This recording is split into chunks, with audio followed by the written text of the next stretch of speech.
Ladies and gentlemen, it's time for the next instalment of the Quantum Leap business show, going around the world, giving ideas, inspiration and insights to small business owners globally on how they can run their business better, how they can get some thoughts on how other people that have been successfully running businesses, in most cases for up to decades, and get some hope and some direction in order to not just survive but to thrive through some of the turbulence that's been happening in the last year or two.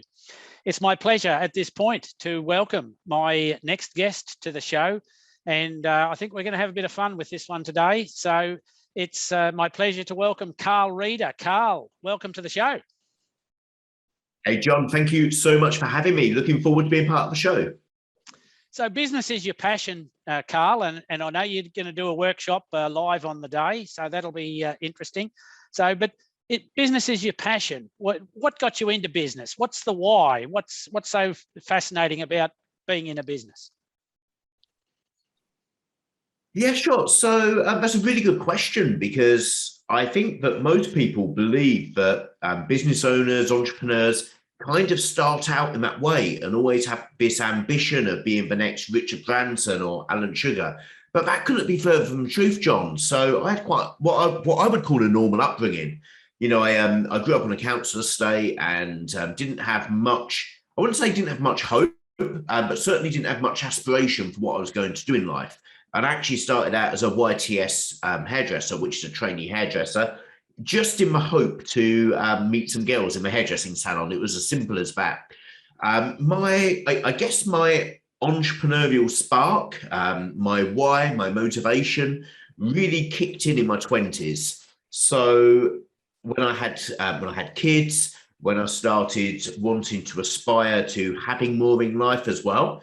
And again, I'm going to be brutally honest, John, it wasn't this philanthropic, must do good for the world, must change the world. It was, I wanted a few more quid. And then I started seeing other people running businesses, and I got motivated by them. I was seeing people do some amazing things, and I just wanted to be like those guys and learn from them and try to do my own things. So yeah, that was I guess that was my why. Okay. And it's refreshing to hear someone that's brutally honest. So that's interesting. Yeah, there's not much brutal honesty in this world nowadays, is there? But hey, I saw other people doing stuff, and I thought if they can do it, I'm going to give it a go. Brilliant. Carl, you spent your GCSE year working out ways on how to bunk off, which I thought was hilarious. So, but fundamentally, you know, I've been outspoken critic of the education system, particularly in the last 10 or 20 years, perhaps, where people coming through that are vastly underqualified and inexperienced in, social skills, soft skills, and don't have a clue about business. What could the education system do for kids to enable or empower them, do you think, given the hindsight of your journey?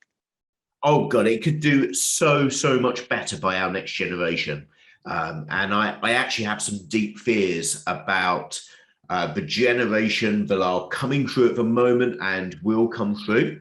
There was a pivot in the system at around the point that I was finishing up school, so mid 90s to late 90s, and that pivot was I guess the ambition for the majority of kids to go to university and to follow an academic path. Now, the reality of our world and of society is that actually, most kids won't benefit from a university education in the way that some would. B, I think it sets false expectations on those kids and their parents and anybody else who's helped fund them through it as to what comes at the end of it. And C, it causes horrific talent shortages, as we're seeing at the moment, where graduates might be stacking shelves, but those who took a plumbing apprenticeship or working on the trades, they're actually doing pretty well for themselves. So there's definitely a disjointed system there.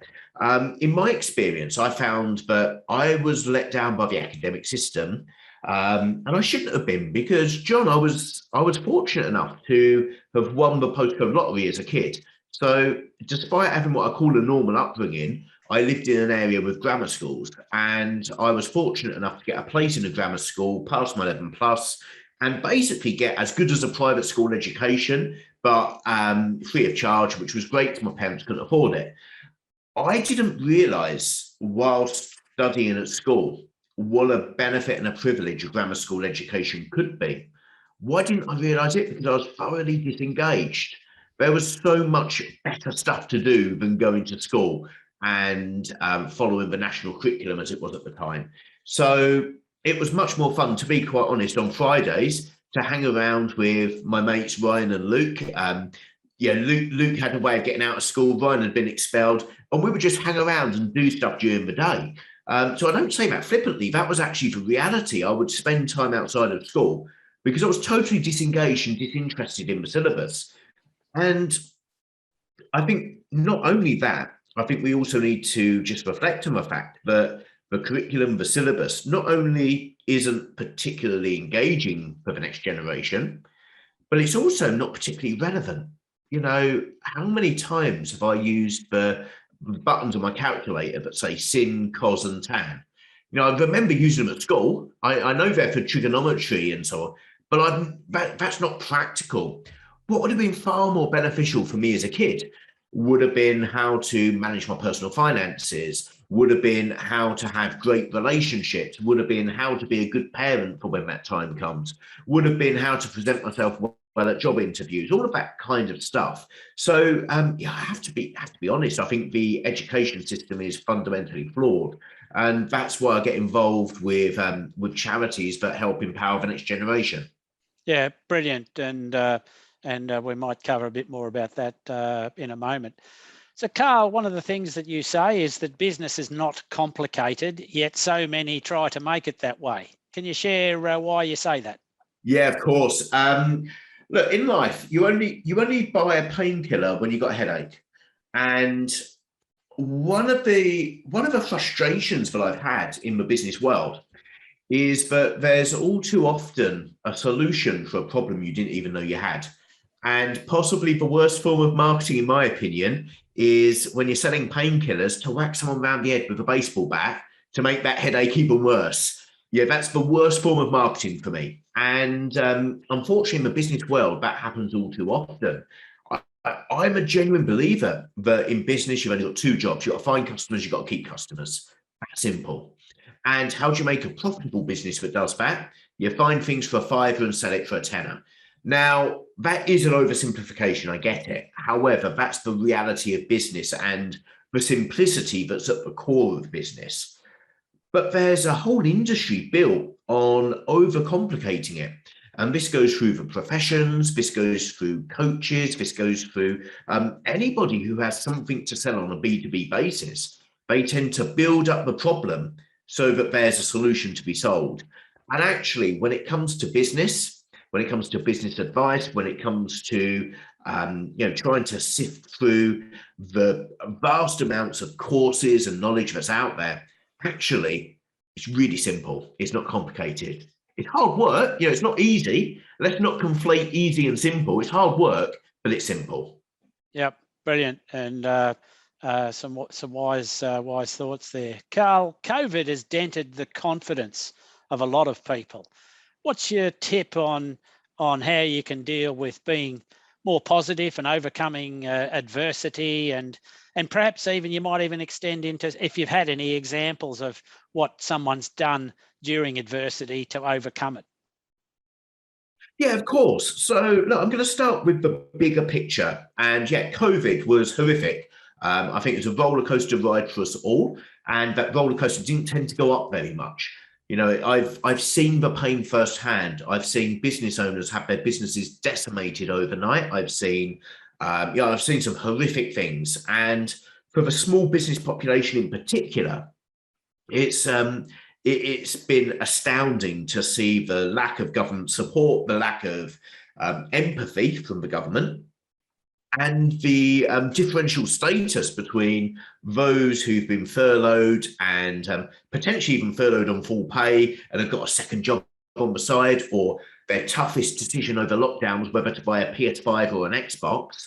And then those who are self-employed, who were quite literally facing a disastrous situation of having more month for money and not knowing where to turn. So look, it's been a horrific time for us all. But what I would say, first of all, and this goes not just for COVID, this goes for anything in life, actually, you can only control what you can control. So think about a football match. You know, I'm a big football supporter. I've been involved in running a football club and taking it over. That's because I was a dreadful footballer when I was a kid. So I was never going to make it as a Premiership footballer. I'm a supporter. I really enjoy it. But there's a reality of football, which is you can't dictate where the lines are drawn on the pitch. You can't dictate how big the goal is. You can't dictate what the referee's going to do. You know, all of that stuff is outside of your control. The only thing that you can control is what you do as a team, what you do as an individual, how you perform on the pitch. And the same goes for business. You need to focus on, in situations like COVID, on what it is you can do. Now, COVID, from a football perspective, could be, I guess, compared to drawing, I don't know, Man United or Man City or one of the big teams in the FA Cup, and being told that the gate receipts aren't being shared, there's no benefits to playing this match. And by the way, you're not playing the top team, you're playing the bruisers, you know, the ones who are going to go out and injure you. So you're up against it, but all you can do is work out a game plan to get through it. What did I see business owners do? I saw some quite remarkable case studies and also some inspirational journeys. So I want to share a quote, which I'm going to paraphrase because I haven't got the quote in front of me, but it's from a guy called Wayne Stokes, and he runs a martial arts school in the Midlands. Now, Wayne is possibly one of the most charismatic and young-looking martial arts instructors that you can imagine. You know, he's probably 10 years older than me, so I don't want to guess his age, but I'm going to guess he's in his 50s. He looks like he's in his 30s. It's sickening, John. It's sickening, but his quote, and I paraphrase it, was, if COVID takes my business, you know what? That's fine. Because guess what? I've had 30 years building my business. I've had 30 years experience, and I can open up again. I can start that business again. But next time I'm doing it with the benefit of experience, I'll do it bigger and I'll do it better. So that stoic mindset, I think, was really inspirational and was something I would love to share with your audience. In terms of pivots, I've seen children's play centres turn into daycare nurseries. I've seen wholesalers of men's garments actually move towards an online B2C model. I've seen some businesses really flip their model on its head overnight. And actually, every single business owner who's got through COVID has come out the other side, has paid their team members' wages, have paid their suppliers, and they're still going. Yes, you might have a bounce back loan. Yes, you might have a CBILS, but actually you are the motivational story by yourself. Brilliant philosophy. So, Carl, mental health is a pretty hot topic at the moment, both for owners and for staff. And I can certainly say from personal experience, not with my mental health, but certainly people I've observed, different things. How do you relax and how do you deal with some of the stress in running a business, particularly if you're just a one-man band, do you think? Yeah, sure. So it's that's quite a difficult question to relate to for myself because I've built quite a substantial business. So I've got a management team, I've got a leadership team, and I've got functional operational teams who do everything for me. So I guess I'm in the privileged position where I can just switch off and do my own thing and choose what I do day to day. How I switch off, I mentioned earlier that football is one of my loves, but I've got this unfortunate bug. And John, I'm sure you've heard this before and you'll hear about it again. I've got this unfortunate bug. I retired in February 2019. Okay, I retired at the age of 38, 39, whatever it was. My business was at a point where I could step away. I became a non-exec chair and didn't need to be involved. Guess what happened within probably 3 or 4 weeks of this so-called retirement? I didn't just watch football. I took over a football club. I took over the National League South Football Club and just got stuck straight back into it. And it it went from a boyhood dream of playing football manager and picking the team and so on, to actually running a really badly managed bar. And that's the reality of a football club, is it's all about the wet sails and so on. So I try to find ways to switch off, but I have to make a very conscious decision myself to separate the switching off from anything that could be business related and could force me that way. So I do look at football as a great way of blanking out the outside world and just focusing what goes on that green pitch.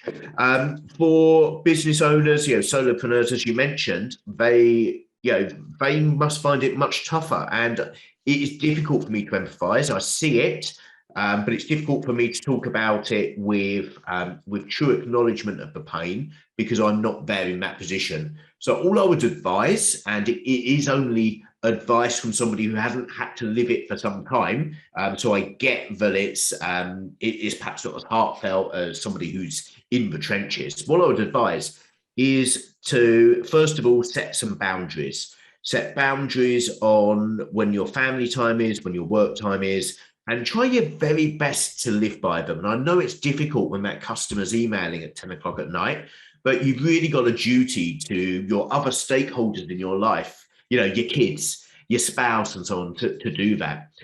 What I found works really well is to have a separate workplace, even if it's at home, and to leave my work mobile phone in that workplace and have a personal phone with no emails, no social media, as the switch off time. So that would be the first tip.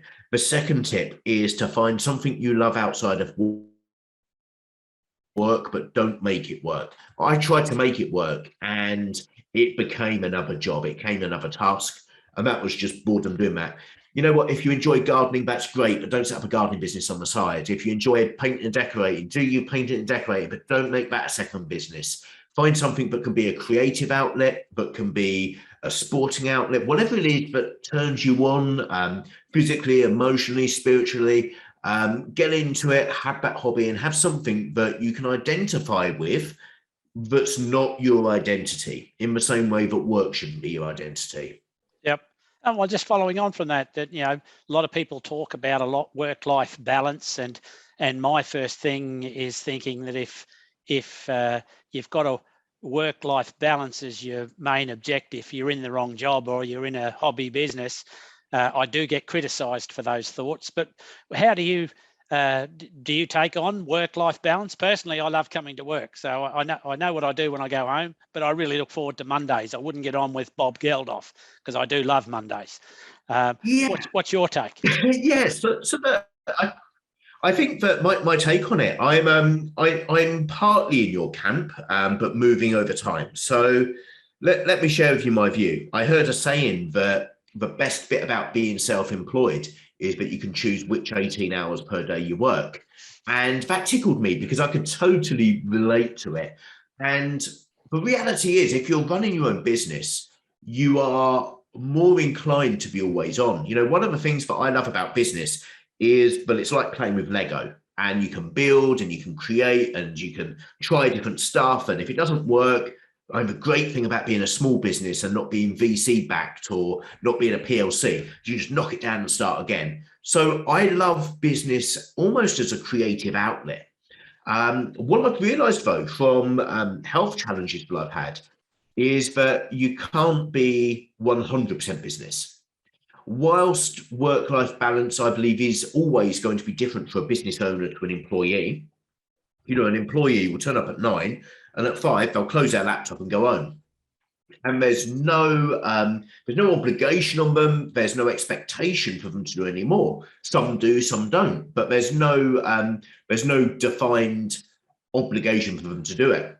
And a business owner, if the fat man knocks on your door at 6 p.m. or on Saturday morning, you've got to deal with it. Yep. There's stuff that happens, and your level of being always on is so much more than an employee. But I think that very fact is the reason why you should carve out some time to be disconnected and to look after yourself. We call it self-care from a fluffy perspective. For me, that's 90 minutes at a football with one of my kids, don't have my work phone with me, and just focused on the match and spending time with them. So yes, I think work-life balance is always blurrier for business owners. And I don't think anyone should go into business expecting it not to be blurry and not to be tougher and longer hours and so on. But there is still an importance in doing some of that stuff. Yep, brilliant. Carl, you're pretty well known in various circles for mostly your media activity with your speaking and your podcasts and your writing. How important is it to be an authority, and how do you achieve that with being authentic, which I think are a couple of key things? Yeah, sure. So two very good points here. I think, how important is it to be an authority? I think that it is important. I think that we're in the age of personal brands, and a personal brand isn't going to hurt you. You know, if I was to rewind back, 10, 15 years ago, we were all doing the e-myth thing, weren't we? And we were all trying to depersonalize our business, and we're trying to systemize and build processes and opt manuals and so on. And don't get me wrong, they're great things to do. I wholeheartedly recommend them. But the contention within the e-myth, which I think has been misinterpreted as well, is that extraordinary systems plus ordinary people can give you an extraordinary business. And I don't believe that's correct, both from a cultural perspective, but also from a leadership perspective. I think you need extraordinary systems and extraordinary people to make an extraordinary business. I think the two sit side by side. One doesn't replace the other. So I think that from the personal brand perspective, we live in an overly commercial capitalist world now. Don't get me wrong, I'm not some raging socialist, John. I'm not gonna start handing you a copy of Socialist Work or anything like that. But we live in a world of advertising. We live in a world where we log on to Facebook and we see ads here. We log on to Instagram, we see ads for the stuff we've been talking about. We go onto Google and we see the websites that we visited 10 years ago. We're bombarded by this stuff, and there's so much data out there that actually now the businesses that stand out are those that have a figurehead at the top of them, I believe. If we think about social media, and if you were to close your eyes and think about who you follow on social media, I would be pretty sure that you think of people, not brands. Yep. But the reality is that most businesses go onto social media as a brand rather than as a person. So it's been something I'd actively worked on, and I'm still an avid believer that it's the way forwards. The authenticity question, though, is a bit of a loaded question. I'm really glad you've asked it, because I'm just going to answer it brutally, honestly. I think that the challenge with building a personal brand and building that level of authority in your space is that there's a risk that you lose authenticity at the same time. There's a risk that you become who you think you need to be seen to be, rather than the person you genuinely are. And we've always done this in the workplace. Why on earth do lawyers and bankers and so on go to work in suits and ties, or all of that stuff? And why on earth do we do so much of the stuff that we do? For me, one of my core personal values was that I wanted to be authentic and true to myself. And it's something that I've tried to work towards. And that's just because I'm a simple bloke. For me, trying to maintain two personas would just be too much of a mess for my head. I wouldn't be able to work out whether I'm left side or right side on that day. So it's easier to be myself. But I do see through the creation of personal brands that a lot of people look to reinvent themselves at the same time. And the challenge with that is it actually undermines your authority, because you're at risk of getting to a point where you talk about things you're not qualified to talk about, you act in a way that you're not qualified to act, and it can be a real disconnect. Yep. Go then a step further, and if someone asks you a question or digs a bit deeper into your experience to have been putting yourself out in that way, and it can all come crumbling down. Yep. Interesting input, and I agree. Carl, you've got another book out, Boss It. And it's a bestseller. What's all that about? Hey, listen, so John, I think it's first things first. I need to just explain why it's a bestseller. So it was launched in October 2020. In fact, the manuscript was submitted in February 2020, and I wrote in the foreword about what a crazy time we were going through in the world. Okay, we've just gone through Storm Kiara and Storm Dennis, the two worst weather systems that we'd ever experienced. Donald Trump and Kim Jong-un were just, they were having this massive argument on Twitter, and one of them was going to press the big red button. And then so I wrote about this in the foreword. I said, oh, and by the way, there's this little problem going on over in China called coronavirus. And it was so dismissive and actually disrespectful to the pain they were going through at that time, because I didn't know about the gravity or the seriousness of it. So as you can imagine, when the manuscript came back in June or July, after a few months of lockdown, I read this and thought, I need to rewrite this. So the book had to be pretty much not just edited, but rewritten to reflect the post-COVID world. It launched in October 2020, and I was very fortunate that WH Smith had selected it to be one of their promoted books. So it was in their charts, and it was really up there. It was in the WH Smith charts for 8 months. But John, I have to caveat that, as I said, it's really easy to be a bestseller in a physical bookstore when most of the time is locked down. So the book itself, the book was, it was my third book, and it was the book that I wanted to create first time round. But the first book I wrote, The Startup Coach, was what's known as a series book. So you're given a template and you're given a style of writing and so on. It wasn't really me. I wrote it, but it wasn't from the heart. It was from the mind and from the experience, but it wasn't from the heart. So Boss It was the book that I wanted to write first time round, which is basically the textbook for business, but we don't get at school.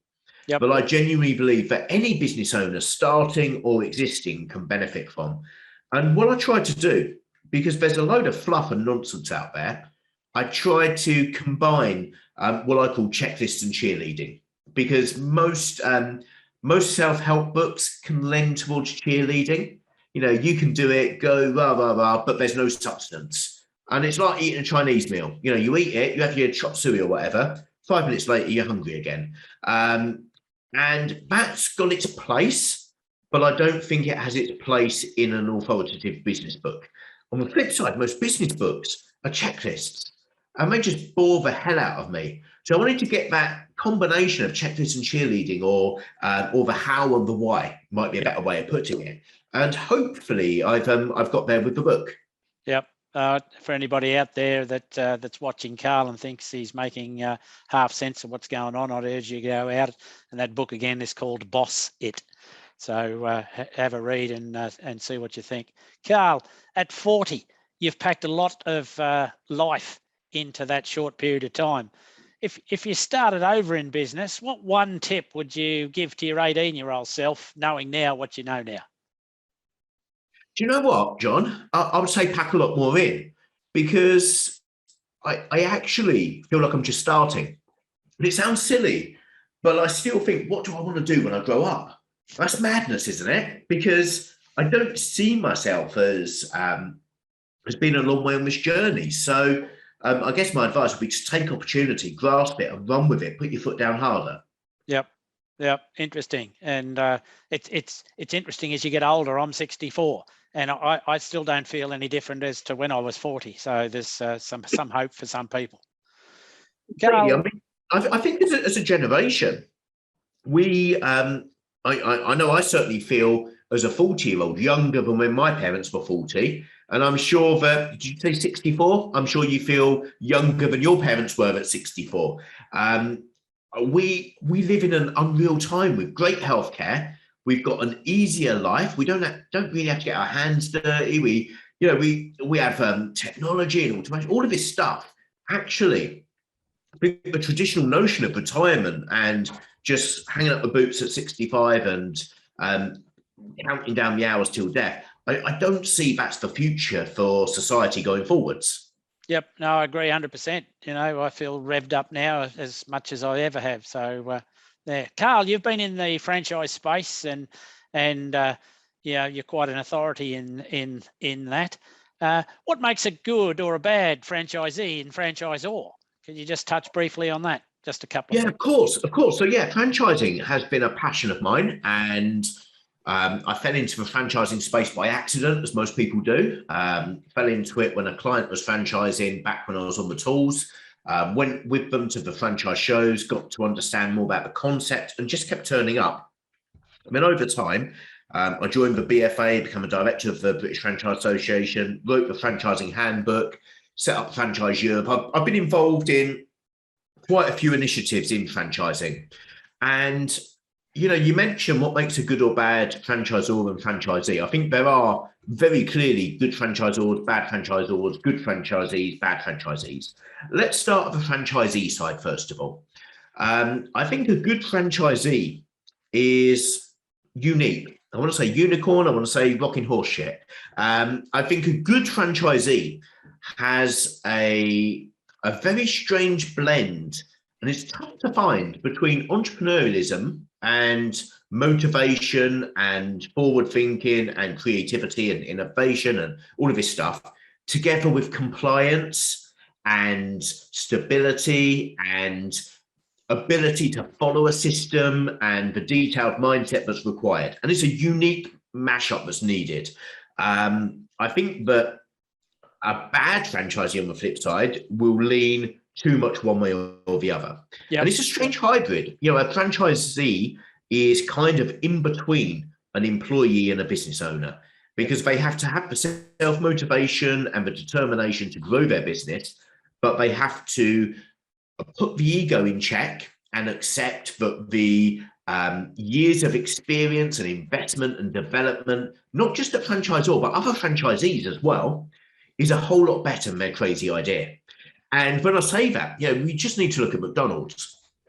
If I was to set up a McDonald's franchise, I'd be the worst McDonald's franchisee, because I would go into it bluntly commercial, and I'd look at the local area.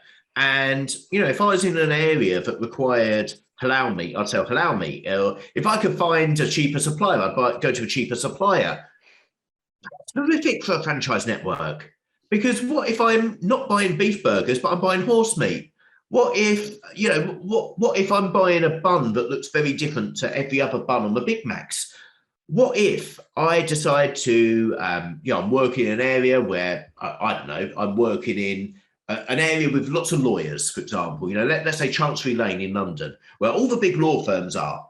And I might think, you know what, I'm going to start selling Chambers Law Directory and all of those silly gowns and wigs and so on that they wear, because people will buy it, they're walking past. That's an entrepreneurial way of thinking, not necessarily a very good entrepreneurial way of thinking, but it's an entrepreneurial way of thinking that really undermines the fundamental principles of that franchise. Yep. So what makes a good franchise? That unique blend and understanding that the business just isn't going to come to them. They've got to go out there, they've got to get it, they've got to build it, but they need to follow the system.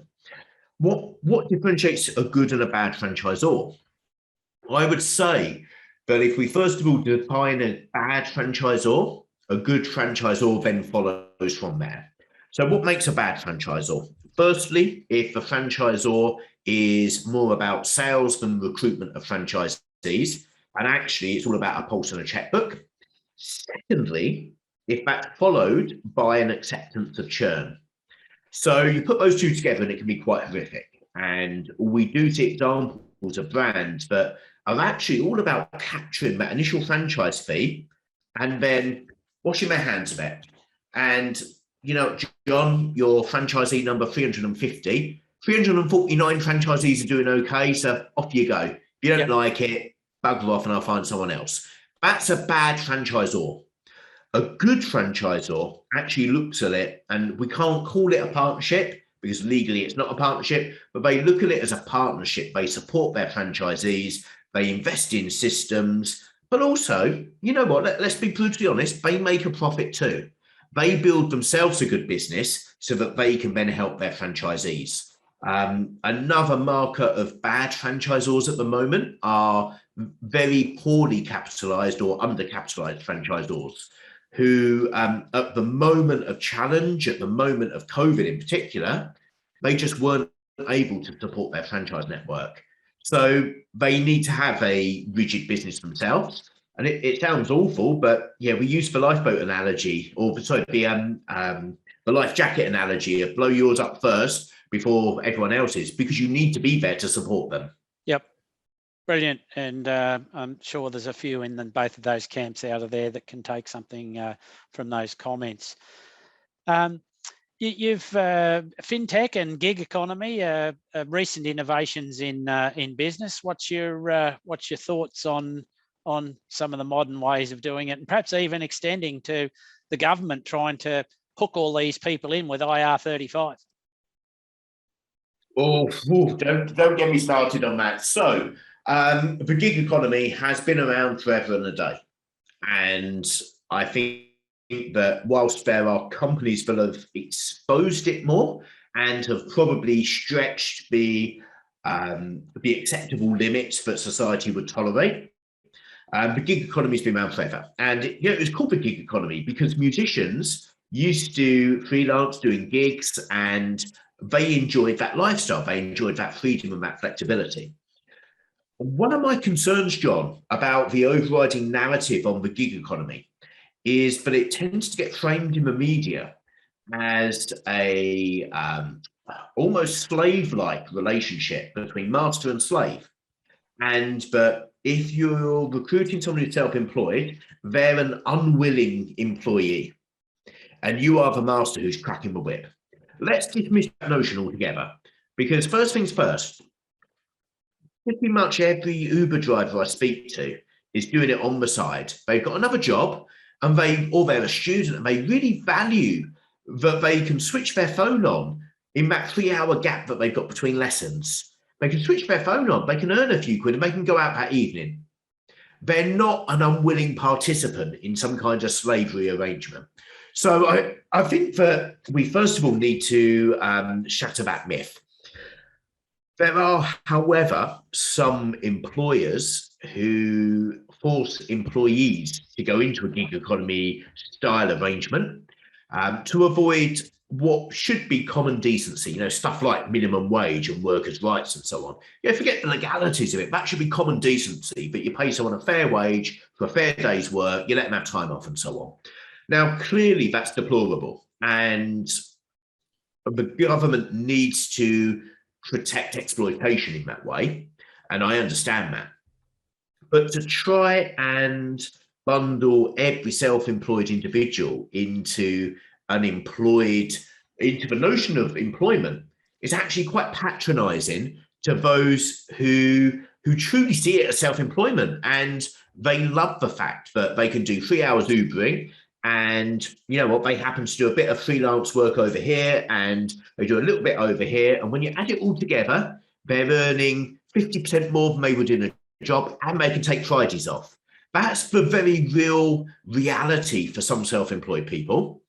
And the moment that they get forced into the employment hole that doesn't fit the way that they work, and also the way that society's moving, because I genuinely believe we're moving towards a portfolio career kind of model where we all do a little bit of everything, and we chop and change, and we're more flexible. There's no such thing as a 9-to-5 for life anymore. When they try and force these business owners into an employed model, it's not just wrong, it's patronizing.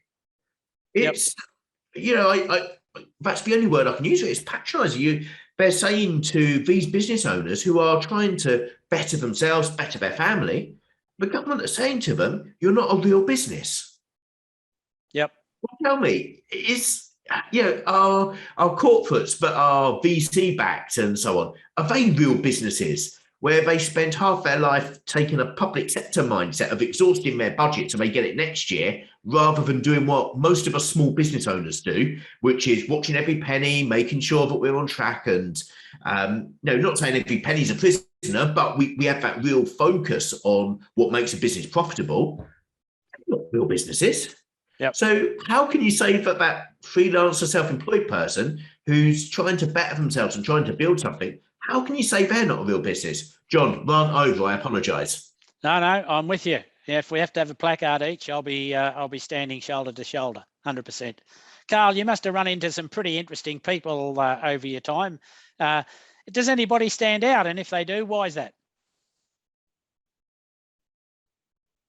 Oh, that's a really good question. So I've got I guess I've got an eclectic phone book, I would say, and I've had the privilege of meeting those people. One of my mates, a guy called Brad Burton, he's a bit of an outspoken character, but one of his favourite sayings is Prince Charles told me to stop name dropping. So I've not met. Actually, I have met Prince Charles, funnily enough. In terms of interesting people, look, I've met several of the dragons on Dragon's Den, and I've seen varying levels of quality of the individuals and personal attributes, and whether I trust them or whether I'd count my fingers after shaking their hands. I've met lots of high-profile people in business and outside of business too, in the football world. But if I was to be honest, the people who inspire me the most, and this sounds really cheesy, but the people who inspire me the most are small business owners. And often when you speak to them, there's a combination of inspiration, motivation, adversity, graft, and there's normally quite a few nights of beans on toast. And that stuff is a whole lot more inspirational than, let's say, Richard Branson, who was a rags to riches story with a 50 grand loan from Coots. That's nice, and he's done amazingly well. And I'm not taking away from the success of Virgin, but he had a start in life, as did Mike Ashley, as did many others. The reality for me, I'm inspired, I'm motivated by it, and the most interesting people I meet are those small business owners. Yep. Okay, brilliant. That'll involve a lot of people. Carl, what's the craziest idea you've ever seen, but when it turned around and you looked at it further, it actually worked? Oh, that's a really good question. Really, really good question. What's the craziest idea that I've seen? I've seen some crazy ideas in my time. Wow. Now, I've heard Duncan Bannatyne say, you've just invented a solution to a problem that doesn't exist, but then it actually turns out all right. Yeah, so I can tell you plenty that were built and didn't work. Like the Amstrad emailer. What the hell was that all about? We see plenty of things that aren't quite the right fit. I'm trying to think personally of U-turns that I've made where I've looked at something and thought, that's ridiculous. What do I need that for? And then I've had the towel between my legs 7 years later, and been a customer myself. And I know it happens a lot, but I can't think of a standout. I would say, what I'd say, actually, going back to it, email. Okay. Email. I totally didn't have the vision of how email would transform communications in the way that it did. I think it's a dying breed now. But if I think back to when I first learned about email, which was at secondary school, and I was, I'd done work experience by that point, and we'd learned at school how to write letters and so on. I just couldn't see why you'd buy a computer to send an email when you've already got a fax machine and you can pop a letter in the post. I just didn't get it. Yep. Now that sounds like madness, but I just didn't get the application of it. Another one is virtual reality. Okay. Didn't get it until my kids got one of these Oculus headsets. I went into a different world and then all of a sudden, do you know what? Wow, I could watch a football match without leaving my house and have that experience of being in the stadium. Yep. No, it's it. Mine was bottled water. First time I ever saw someone come in with a bottle of Evian back in about, I don't know, must have been 89 or something like that. And I just threw the guy out. I just said, don't be crazy. I can get water out of the tap. Why would I buy it in a bottle? So I just thought you might have had a little crazy one other than those. So, but it's interesting how you see something for the first time. And a lot of entrepreneurs, one of the skills in being an entrepreneur is you see an opportunity, it resonates straight away, and you can run with it. But interesting.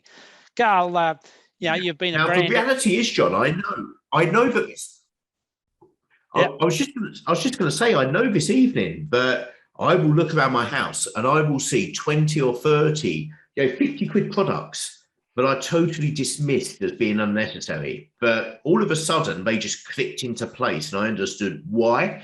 But yeah, I tend, the fact that I couldn't mention them is actually because I know there's so many of them where I've just not seen the vision that somebody else has had. Yep. Carl, you're a brand ambassador for a variety of projects. Why should a business, and I guess we're talking about a slightly larger business now than a small one. Well, when I say larger, it's going to be $1 million plus or something. Why should you have a brand ambassador, and at what stage in the business should you look for one? Yeah, sure. So I think for the majority of businesses, and if we look at the UK business landscape, you've got 6 million businesses. When I say the majority, I mean probably 5 million, if not 5.9 million. The majority of them should have the owner as the brand ambassador. And that might be an old-fashioned view, but I believe that the owner of a business is more passionate. They get it, but they truly instinctively understand the USP. They understand their markets, so on and so forth. But why should a business have a brand ambassador? There's a few reasons. I think that traditional advertising is less beneficial from an ROI perspective than it has been for some time. And that's because, newspaper circulations are dwindling, people aren't watching TV anymore, and so on. And we've seen the rise of the influencer, but the problem with the rise of the influencer is that certainly for B2B businesses and for some B2C as well, it can look totally fake because a one-off influencer hit is it's not congruent, and you've got the risk of your Instagram bikini babe having a protein shake one day, then having pizza the next, and earning 50 quid from each of them. And I think the public are starting to see through that. So I've worked with brands as a B2B small influencer to help them reach the small business space. I've worked with brands like American Express, Mercedes-Benz vans, and so on. Some really good named organizations. And what I think the benefit for those corporates is that often the teams within the corporates don't fully appreciate and understand the small business landscape and don't understand the market. So they will go for the templated playbook of speak to this person, speak to that person, put some advertising here because they've seen everyone else do it, rather than thinking perhaps more on the ground about what they can do. Let's say Mercedes, for example, with their vans. The reality is if you're looking to sell fleets of vans, your best bet is probably to talk to the Painting and Decorating Association and Brewers and Dulux Trade and so on, and to get in perhaps a bit lower than the TV ads, but with a more conducive message that's got resonance and relevance and will just stick better. The other challenge that these corporates have is that when they've worked out who they're speaking to and what they want to say, when they're then invited into the media to speak, it's really tough to get over the natural objection that Mr. Smith or Mrs. Smith from, Coca-Cola is telling you to buy Coca-Cola. Okay, that results in a no shit Sherlock moment for the listener. So what they tend to do and how it tends to work is to engage me to work on content, but also to appear on media days, so TV, radio, and so on, to talk around their product or their objective, but to reinforce it with credibility and authority based on what I've seen. Now, what does that mean, John? I mentioned earlier that authenticity is one of the main pillars of what I do. So obviously it has to be a product that I would buy myself or do buy myself. It has to be something I believe in, and I can only talk about stuff that I actually agree with. But if you can find that sweet spot between something that you've got to offer that you've identified the message in the market and an ambassador who resonates with that market, and you both believe in the outcome, you believe it's for mutual good, then you've got an amazing combo that I think is really cost effective. Yep, brilliant. Carl, what's next on your horizon? Anything you can share with us? Any revolutionary new, my last guest was off to the moon and doing the first networking on the moon, Ivan Meisner from BNI. So anything in that department? Well, no. So I won't be off to the moon. In fact, you'll be lucky to get me going as far as my front door. But in terms of what I'm planning, I'm exploring personally, John. I have to be honest. I'm exploring personally what my next book is. I've got another book in me. I've got another 8 ideas in me, but I'm trying to explore what I want to share with the world and what direction I want to take that in. Because I think that we touched on mental health earlier, and I think that there's a whole conversation that needs to be had around male mental health. I think we got to a stage where we've accepted that mental health's a thing, and superficially we know we can talk about it, but actually we haven't got down to the reality of talking about it.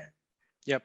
As awful as that sounds, we superficially know we should be saying, "Are you okay?" and so on, but we haven't got down to the nuts and bolts of when we're out at a pub with other mates, or I'm at the football or whatever, actually getting into those deeper conversations. And we've still got that, I guess, the cringe factor to get over, and it's not something that we're comfortable to talk about. So I think there's something there. There's also quite a few other areas. So there's definitely a book on the horizon, but I don't know what the book is and in which genre it would lie.